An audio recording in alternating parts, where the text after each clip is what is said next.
Atheist ہیں جو خدا کا ہی انکار کرتے ہیں کہ خدا ہے ہی نہیں، کوئی دین ہے ہی نہیں۔ آج میں ان کے سلسلے میں عرض کروں گا کہ آخر ایسا کیسے ہو سکتا ہے کہ کوئی خدا ہی نہیں۔ یہ اور بات ہے کہ ایک ہے، دو ہے، کون ہے، اس پر الگ بحث، لیکن جن لوگوں نے کہا ہے ہی نہیں تو مجھے تعجب ہوتا ہے کہ آخر عقل تمہاری ہے یا نہیں۔ عقل سے اگر میرے عزیزو لاکھوں راستے ہیں اس مولا کو پہچاننے کے، اس کے باوجود آج لاکھوں انسان گمراہ ہیں، مشرک ہیں، کافر ہیں، کچھ تو خدائے ذوالجلال کا انکار کرنے والے اور کچھ غفلت میں موجود ہیں۔ لیکن وہ خوش نصیب انسان ہے جسے اللہ کی معرفت حاصل ہو گئی، رب تعالیٰ نے اپنی طرف اسے راستہ دے دیا اور وہ اپنے مالک کو پہچانا اور اپنے سر کو محفوظ رکھا صرف اسی بارگاہ میں جھکانے کے لیے۔ وہ دنیا کا عظیم انسان ہے، وہ دنیا کا خوش نصیب انسان ہے۔ باقی سب جو بھولے بھٹکے ہیں، راستہ بھٹکے ہوئے ہیں، ان کے لیے ہمیں کہا گیا کہ تم انہیں سیدھے راستے کی طرف بلاؤ۔ آج سے ہماری یہ مجالس اسی ضمن میں بھی ہوں گی کہ ہم ان بھولے بھٹکوں کو دعوت دینے کے لیے بیٹھے ہیں جو اپنے رب کو پہچاننے سے اور رب کے تعالیٰ کے احکام سے بغاوت کر کے پھر رہے ہیں۔ عزیزان گرامی، اب آپ سب کی بارگاہ میں جو چیزیں میں عرض کرنے چاہ رہا ہوں وہ بہت توجہ سے سنیں کہ یقیناً اللہ عز و جل رب ذوالجلال اس کی بہت ساری صفات ہیں، 99 صفات آپ نے سنا بھی ہوگا اسماء حسنہ میں۔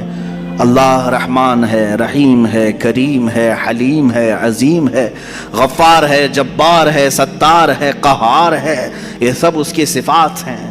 اور ہر صفت کو پہچاننے کے لیے زندگیاں لگ جاتی ہیں۔ اللہ تبارک و تعالیٰ کی بارگاہ میں پہنچنے کے لیے انسان زندگیاں لگا دیتا ہے، اور بعض لوگ یہ سمجھتے ہیں کہ ہم گھر بیٹھے ہی اللہ تعالیٰ کی معرفت حاصل کر لیں۔ ایسا نہیں ہے میرے عزیزو۔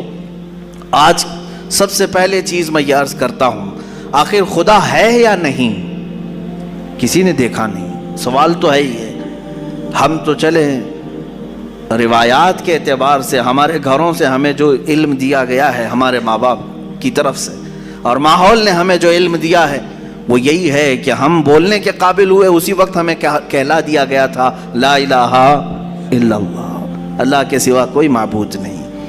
ہمیں اللہ کے وجود کا بہت بچپن میں ہی علم دے دیا گیا، لیکن ہم بڑھتے بڑھتے اب زمانے کو دیکھنے لگے تو پتہ چلا کہ یہاں بہت سارے دہریے بھی ہیں، ایتھیسٹ ہیں جو خدا کا ہی انکار کرتے ہیں کہ خدا ہے ہی نہیں، کوئی دین ہے ہی نہیں۔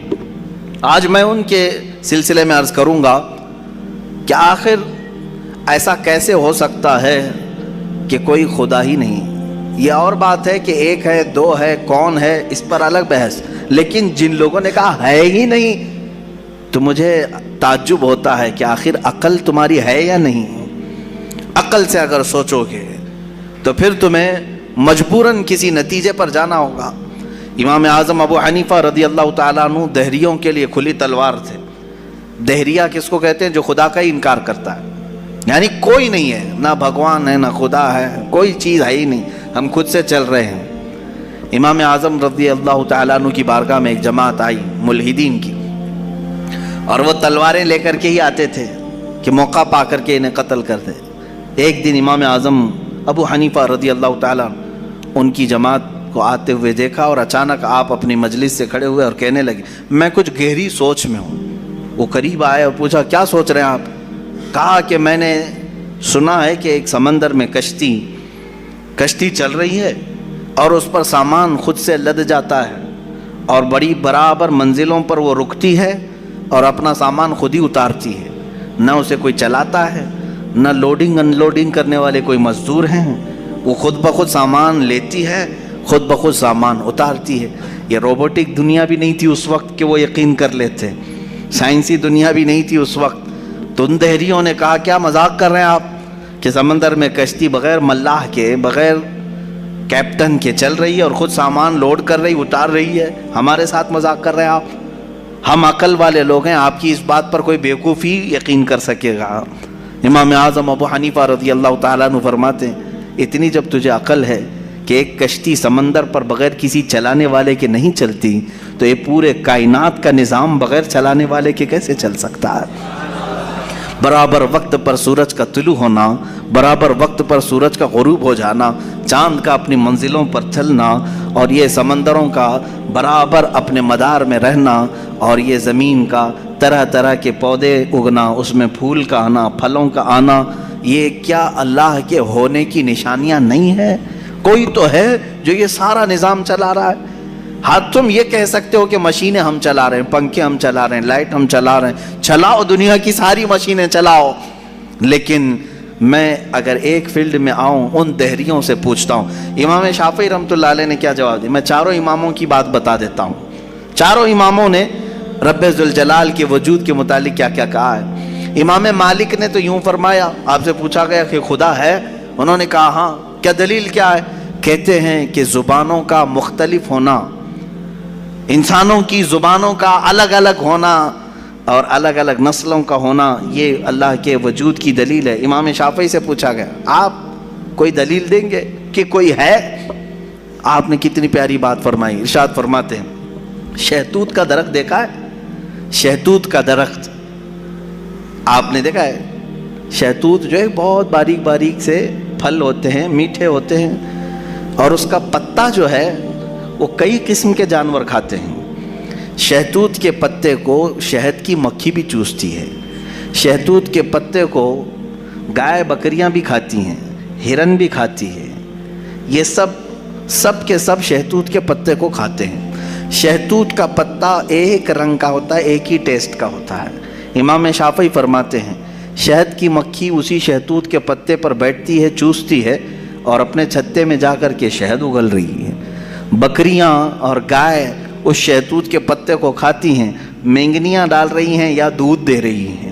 اسی شہتوت کے پتے کو ہرن کھاتی ہے، ہرن نافہ پیدا کرتی ہے، جو مشک کی طرح ایک نافہ ہوتا ہے، نہایت ہی اچھی خوشبو اس کے اندر آتی ہے۔ امام شافعی فرماتے ہیں ایک شہتوت کا پتا بکری میں جائے تو الگ اثر کرے، شہد کی مکھی میں جائے تو الگ اثر کرے، گائے میں جائے اور ہرن میں جائے تو الگ اثر کرے، آخر ایک شہتوت کے پتے سے نافع، دودھ اور شہد بناتا کون ہے؟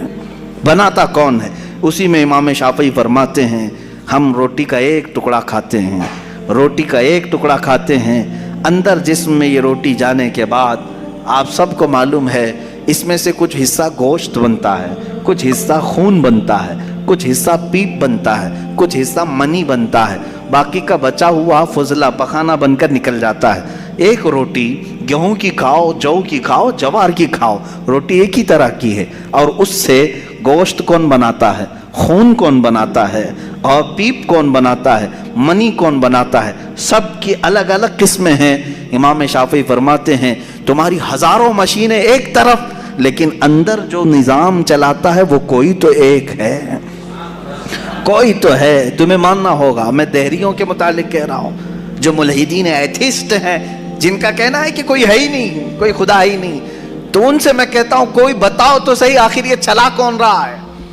یہ کون چلا رہا ہے؟ ہمارے جسم کے اندر کا نظام کون چلا رہا ہے؟ اور قرآن نے انہی کی طرف بار بار اشاروں میں بتایا ہے، آیات میں، کہ کیا تم دودھ کو نہیں دیکھتے؟ دودھ کہاں سے پیدا ہوتا ہے؟ کہ اللہ تعالیٰ فرماتا ہے کہ ہم نے دودھ کو گائے کے خون اور اس کے گوبر کے بیچ میں سے پیدا کیا ہے۔ اس کا فضلہ گائے کا گوبر ہے پیٹ کے اندر، اور اس کا خون بھی ہے، خون نہایت ہی سرخ، گوبر نہایت ہی الگ رنگ کا، اور اس کے بیچ سے صاف و شفاف دودھ کا نکلنا، دودھ آتا ہے، نہ کبھی اس میں گوبر کی بو آئی، نہ کبھی خون کا رنگ آیا۔ قرآن کہتا ہے آخر یہ کون ہے جو اس طرح صاف ستھری غذا نکالتا ہے تمہارے لیے؟ کیا شہد کی مکھی کو نہیں دیکھتے؟ قرآن کہتا ہے جب وہ ڈنک مارتی ہے تو اس کے زہر کا کوئی علاج نہیں ملتا۔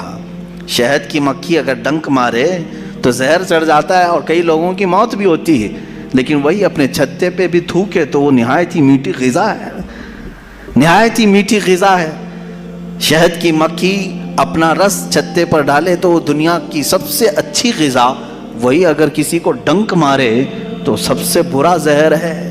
اعلیٰ حضرت رضی اللہ تعالیٰ عنہ نے اپنے آپ کو یوں فرمایا ہے کہ میں وہ شہد کی مکھی ہوں جس کی مٹھاس کا بھی جواب نہیں، جس کے ڈنک کا بھی جواب نہیں۔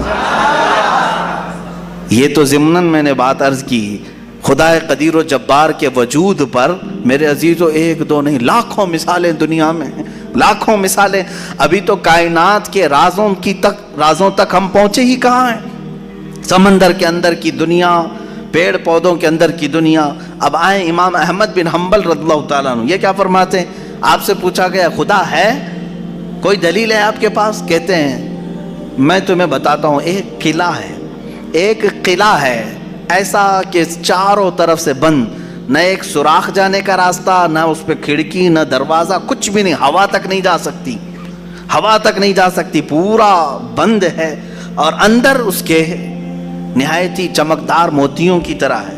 پھر اچانک اس قلعے میں اچھلتا کودتا ہوا ایک جان والا پیدا ہوتا ہے، اور پھر وہ اس قلعے سے باہر آتا ہے۔ امام احمد بن حنبل کی ان باتوں کو سن کر لوگوں نے پوچھا ایسا کیسے ہوتا ہے؟ بند قلعہ، ہوا بھی نہیں جاتی، کوئی سوراخ بھی نہیں، اور اس کے اندر سے کوئی اچانک پیدا ہوتا ہے۔ امام احمد بن حنبل فرماتے ہیں یہ تو روز ہوتا ہے، مرغی کے انڈے میں نہیں دیکھتے۔ مرغی کا انڈا مجھے بتاؤ اس میں کتنی کھڑکیاں ہیں؟ انڈا تو اوپر سے پورا بند ہوتا ہے، ہوا تک نہیں جاتی، لیکن مرغی اس کو گرم کرے۔ اب تو مشینوں سے بھی ہوتا ہے۔